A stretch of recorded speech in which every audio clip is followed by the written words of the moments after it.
transplant after the bridge also varies a lot. Depends on what sort of patient, whether they have complication or not. So the recorded prices can be over 1 million. And in Singapore, we use mainly for, which I'm going to present to you later, is for bridge to heart transplant. The LVAD cost is about 250,000 to $500,000 Singapore dollars, which one Sing dollar, 1 US equal to 1.25 Sing dollars now. Now, in order to assess how much gain one has from a new innovation, a new therapy, we have to look into the quality of life consideration. So also the societal perspective, patient's expectation, emotional issues, everything had to take into consideration. So if we used an equation like this, cost effective, the cost, new one, for example, here is overall cost for implanting an LVAD minus the old cost of maximum medical therapy with hospitalization, etc., divided by the quality of new minus quality of old. Now, the quality here is very subjective, and here could be influenced by a variety of factors, depending on the cultural, religions, personal constituents, makeup, etc., etc. So this is quite arbitrary, actually. So, but at least we need something can measure quantitatively to decide. So worldwide, about 4,000 LVAD has been implanted and cost $12 billion per year in US alone to maintain. However, in the last 5 years, there's an improved cost effectiveness of LVAD as destination therapy. So it has been approved by FDA for destination therapy and also approved by some insurance coverage. Now, this is LVAD cost. Yeah, it varies from braces and different conditions, but roughly about that figure. 1 year, the first year cost $250,000 US. We have some evidence to show that, and some analysis to show that there's a changing cost effectiveness of LVAD as destination therapy in the last 5 years. We also have some evidence to show that after the FDA approved for an LVAD to be used clinically for destination therapy, they compare those before trial and post-trial. Before trial is 2005 to 2008. The 1 year survival is about 80%, 75.6%. And once they liberalize it, more people use it, the first year survival has improved to 84.9, almost as good as heart transplant.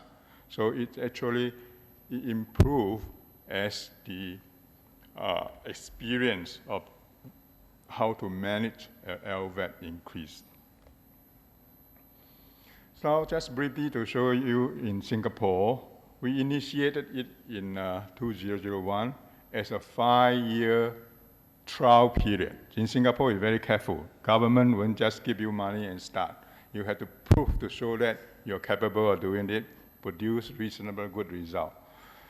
So now, since 2006, has established a clinical service and bridge to recovery for 6 patients with acute heart failure and bridge to transplant for selected patients with chronic heart failure awaiting heart transplant. These are the broad 2 groups of patients we use it for. Now, Singapore, fortunately for us, a red dot with good management, able to survive and emerge from a third world situation to a first world situation in the last 25 years. The device you use at the beginning are ABioMed for short-term support, mid-term support for latex, micro-med and long-term support is HUMMED2. These are the HUMMED for temporary or mid-term support.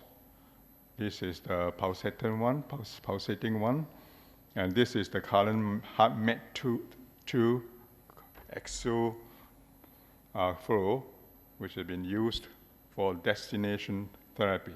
And this is micro-med also isocentral axial field for destination therapy.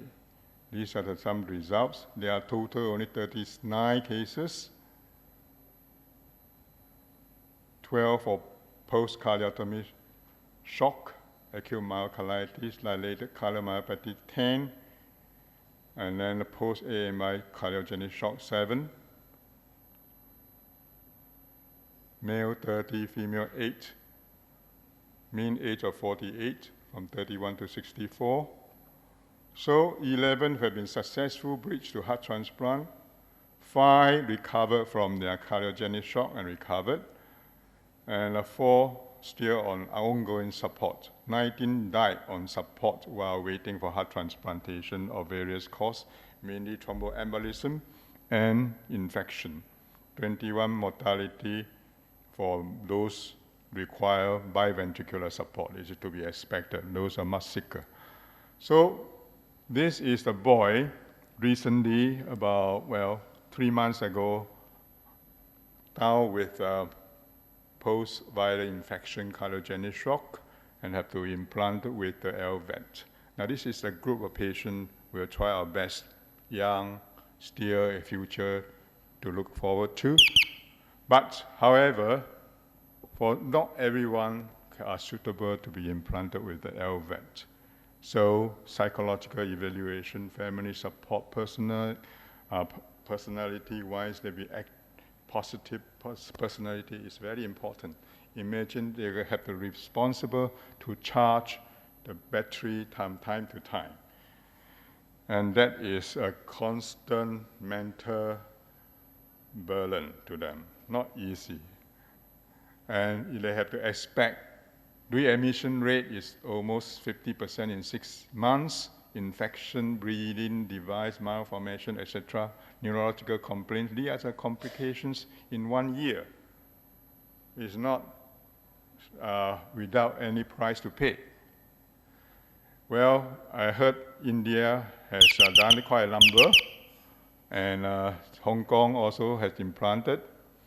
So should hospital perform destination? Well, you have to ask yourself, destination therapy, all the questions, whether you are able, do your administration really want to differentiate your center, or are margins so close?